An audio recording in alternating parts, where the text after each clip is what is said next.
Hey, this is AP Physics, Rotational Dynamics, Torque, and Rotational Energy. So we are starting off with torque. Torque is nothing but like a force that would be acting at a certain distance from a pivot point and cause rotation. Is given by the formula Fd sine theta. So F is the magnitude of the force, and D is going to be how far the lever arm distance from the pivot point the force is being acting. And sine theta, we have to be really careful. Theta is the angle between the force and the lever arm. Okay, so when you're given in a question, you have to be careful and don't just blindly do the theta that's being given. Make sure where it's being acting and do it. So balanced torque, just like in unit 2, so when there is a force, there is no net force, which means the forces are balanced. We sum your torque equal to 0, and we'll do problems like that. Those are equilibrium problems. And if there is any change in torque, then we will use Newton's second law. We'll talk about that. That is going to be equal to I alpha. So it's basically sum of torque equals I alpha, where I is the moment of inertia and alpha is the angular acceleration.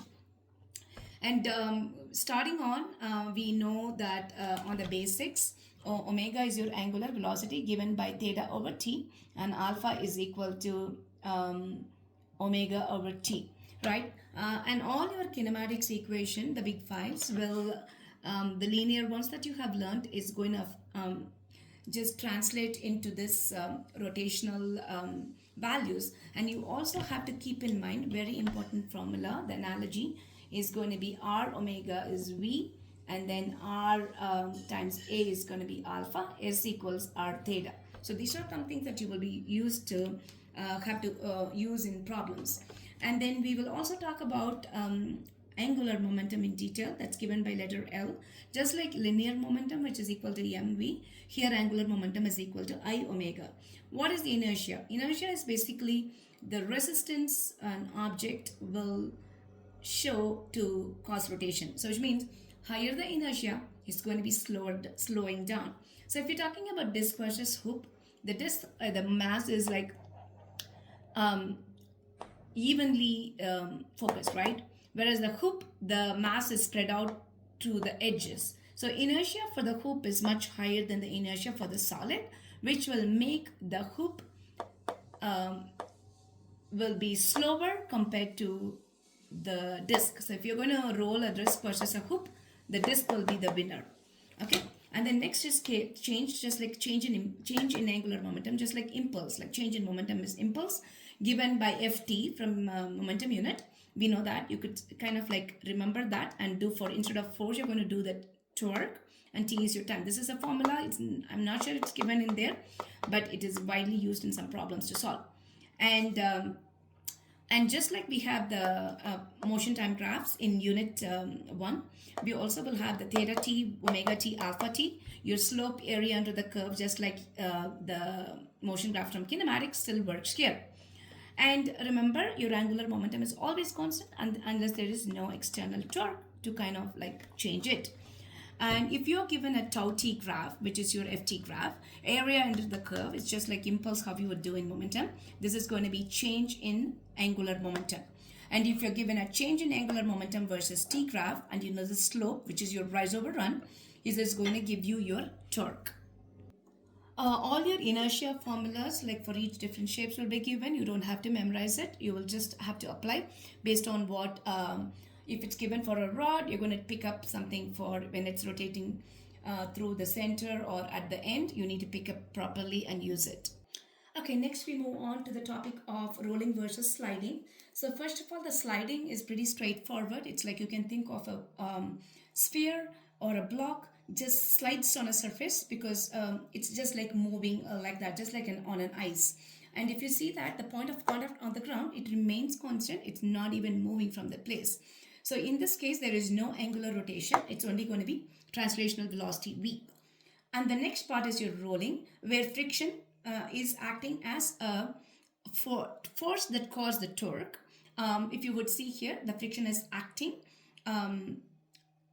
at a distance, basically a radius distance from the center of the mass or your pivot point or your point of rotation. It is going to cause that rotation. So we will have angular velocity. And you also see that it's covering a translational distance. So in this case, we will have energy related to this. It's going to be Ke rotational, which is given by 1 half I omega square and then 1 half mv square. If you would think of the case where the object coming on a ramp where there is no friction versus where there is with friction. So in there is no friction, this block or the sphere, it's going to roll, not roll, just slide, and it will come only with this velocity, versus when it rolls, the energy is going to be split between rotational and translational. Then the velocity, the linear velocity of this object is much lower than this. So if you are going to do the same sphere on a ramp with friction and without friction, it will have a much more higher translational velocity, because all the velocity that has from the top of all the energy that's coming from the top of the ramp will be converted to kinetic only translational, whereas in this case it will be converted to kinetic rotational and kinetic translational. Since it's splitting between the two, the linear velocity is much more lower compared. Okay, so on the rolling point where we said that the moment at the point of contact, right, where this point of contact is constant, it's not changing in the sliding. Here the point of contact is keep on changing as it's like rotating. And also keep in mind that at the split second where the velocity of the point of contact with respect to the ground is 0. So just keep that in mind. That's for the split second. The reason being that if you would do the vectors, the translational velocity and the rotational velocity, they cancel out each other. If you would see, the center of mass of the velocity is going to be given by r omega, and this one will add up. That's why it causes the rolling. It will cover translational distance. With slipping, so in this situation, you cannot use the formula velocity is equal to r omega. So it's not equal to r omega. When the velocity of the center of mass is greater than r omega, it is going to be skidding.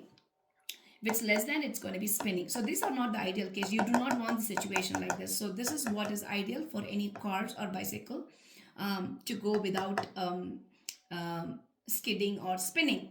So what happens is when this situation happens, the kinetic friction acts between the surfaces and there will be energy loss due to the friction. And because of that, it kind of slows down, and once it slows down, it will start rolling back. And when we talk about massive pulleys in here, when they give the pulleys with masses, these are not ideal pulleys. For these situations, you cannot use tension on both sides to be equal like we normally will do.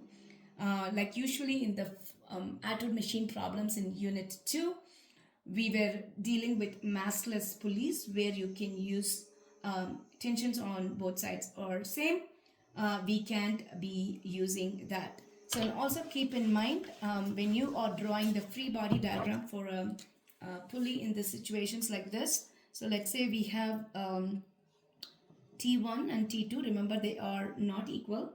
And then we have a R radius. And keep in mind, you will have to write the mg force, mass of the pulley, times gravity. And then there is an axial force, or you can do the force normal, whatever you want to call it. But this force will be supported on the axis to balance all your down forces, so that to keep that in equilibrium. Thank you.